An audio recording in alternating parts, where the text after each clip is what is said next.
আসসালামু আলাইকুম আরহামাতুল্লাহি ওবারাকাতু। আপনারা দেখছেন মফিদি মিডিয়া, সাথে আছি আমি মনসুরুল হক মফিদি। আজ আমরা সরাসরি পবিত্র কোরআনুল কারীম থেকে একটি অত্যন্ত গুরুত্বপূর্ণ আমল আমরা শিখে নিব। সেটি হচ্ছে, এই আমলটি যদি আপনি করেন তাহলে আপনার প্রচুর ধন সম্পদ লাভ হবে, ইনশাআল্লাহ আপনার টাকার সম্পদের কোনো অভাব হবে না। ঠিক আছে, তো আমি সুন্দর করে আপনাদেরকে কোরআন থেকে দেখিয়ে দিব কোন সূরার কত নাম্বার আয়াত দিয়ে খুব সহজে আপনি কিভাবে আমলটি করতে পারেন। আপনি একটু কষ্ট করে ধৈর্যের সাথে ভিডিওটি দেখতে থাকুন। হ্যাঁ, তো অনেক দিনই ভাই বোনেরা বলেন যে হুজুর, আমি দারিদ্রতার মধ্যে হাবুডুবু খাচ্ছি, অভাব অনটনের মধ্যে হাবুডুবু খাচ্ছি। তো আপনি যদি দারিদ্রতার মধ্যে হাবুডুবু থাকেন, অভাব অনটনের মধ্যে যদি আপনি হাবুডুবু খান, তাহলে ইনশাআল্লাহ এই আমলটি আপনি খুব সহজে কোরআন থেকে করেন, তাহলে আল্লাহ পাক রব্বুল আলামিনের রহমতে আল্লাহ তাআলা আপনার ধন সম্পদ অনেক গুণে বাড়িয়ে দিবে। আপনার টাকা পয়সার কখনো অভাব হবে না, দারিদ্রতা আল্লাহ তাআলা আপনার থেকে দূর করে দিবে। ঠিক আছে, এটি কোন সূরার কত নাম্বার আয়াত দিয়ে কীভাবে করবেন, এটি হচ্ছে মূলত জানার বিষয়। আসলে আমরা খুব সহজেই শিখে নেই। এটি আপনারা আমলটি করবেন, কোরআনুল কারীমের মধ্যে একটি বরকতপূর্ণ সূরা রয়েছে, সূরা আলে ইমরান।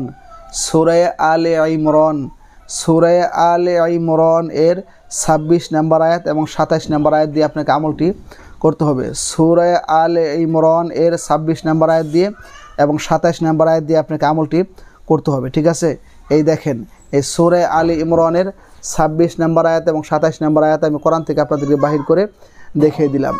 এই সূরা আলে ইমরানের 26 নম্বর আয়াত এবং 27 নম্বর আয়াত, দেখেন আমি কোরআন থেকে আপনাদেরকে বাহির করে দেখিয়ে দিলাম ইনশাআল্লাহ। ঠিক আছে, তো সূরা আলে ইমরানের 26 নম্বর আয়াত এবং 27 নম্বর আয়াত আমি কোরআন থেকে আপনাদেরকে বাহির করে দেখিয়ে দিলাম। এই যে, ঠিক আছে, আমার কাছে যে হিফজ কোরআনুল কারীম এর মধ্যে আপনার 3 নাম্বার পারার 12 নাম্বার পৃষ্ঠার মাঝামাঝি রয়েছে।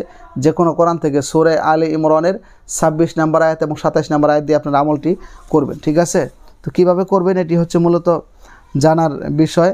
আপনারা যে কোনো নামাজের পরে কিংবা সকাল সন্ধ্যায়, ঠিক আছে, আপনারা এই আয়াতটিকে, ঠিক আছে, 3 বার করে করবেন, পাঠ করবেন, 3 বার করে পাঠ করবেন। ঠিক আছে, আল্লাহর রহমতে আল্লাহ তাআলা আপনার দিকে আল্লাহ তাআলার রহমতের দয়ার নজর দিয়ে দিবে ইনশাআল্লাহ। দেখবেন খুব তাড়াতাড়ি আপনি অগাধ সম্পদের মালিক হয়ে গেছেন ইনশাআল্লাহ। তো আসুন আমরা আয়াতটি এখন সুন্দর করে শুনে নেই এবং শিখে নেই। আয়াতটি হচ্ছে, বিসমিল্লাহির রহমানির রহিম, এইভাবে পড়বেন, কুলিল্লাহুম্মা মালিকাল মুলকি তুতিল মুলকা মান তাশা ওয়া তানজিউল মুলকা মিম্মান তাশা ওয়া তুইজ্জু মান তাশা ওয়া তুযিল্লু মান তাশা বিয়াদিকাল খায়র ইন্নাকা আলা কুল্লি শাইইন কাদির তুলিজুল লাইলা ফিন নাহারি ওয়া তুলিজুন নাহারা ফিল লাইল ওয়া তুখরিজুল হাইয়া মিনাল মাইয়িতি ওয়া তুখরিজুল মাইয়িতা মিনাল হাইয়্যি ওয়া তারযুকু মান তাশাউ বিগাইরি হিসাব।